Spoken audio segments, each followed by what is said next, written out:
জীৱনত কেতিয়াও হাৰ নামানিব। কিজানি আপোনাৰ আৰু এবাৰ চেষ্টাই আপোনাক সফলতাৰ দিশে লৈ যায়। দুটা কথাৰ হিচাপ কৰিবলৈ এৰি দিয়ক। নিজৰ দুখ আৰু আনৰ সুখ। জীৱনটো সহজ হৈ পৰিব। অকলে যোৱা মানুহ অহংকাৰী নহয়। তেওঁলোক প্ৰকৃততে প্ৰতিটো কামতে অকলেই যথেষ্ট। সময় আৰু বুজা শক্তি ভাগ্যশালীসকলেহে একেলগে পায়।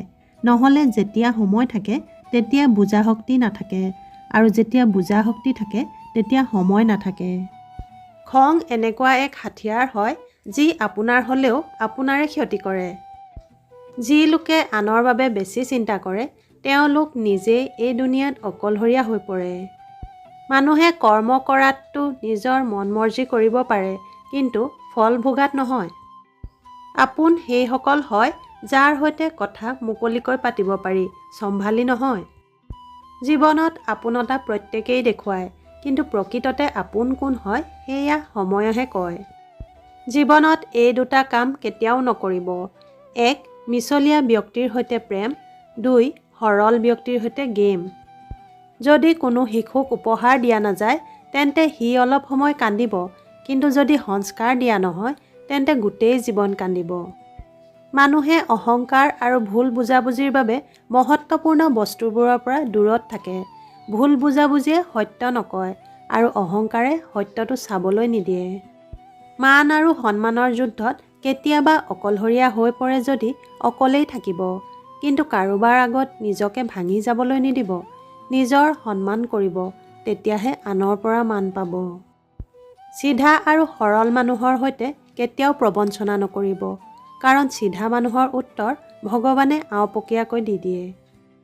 বিশ্বাস তেওঁৰ ওপৰত কৰক যিয়ে আপোনাৰ এই তিনিটা কথা জানিব পাৰে। 1. খঙৰ আঁৰত থকা প্ৰেম।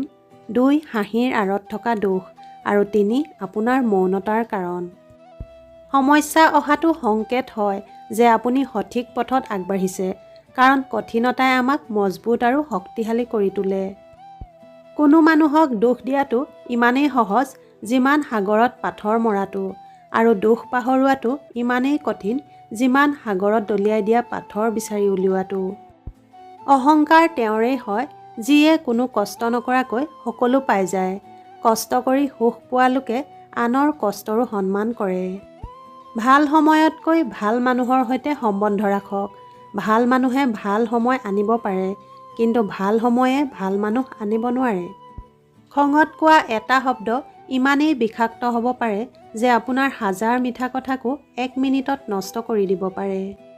কাৰোবাক জ্ঞান সিমানেই দিয়ক যিমান তেওঁ বুজি পায়, কাৰণ বাল্টি ভৰি যোৱাৰ পিছত টেপ বন্ধ নকৰিলে পানী ব্যৰ্থ হৈ যায়।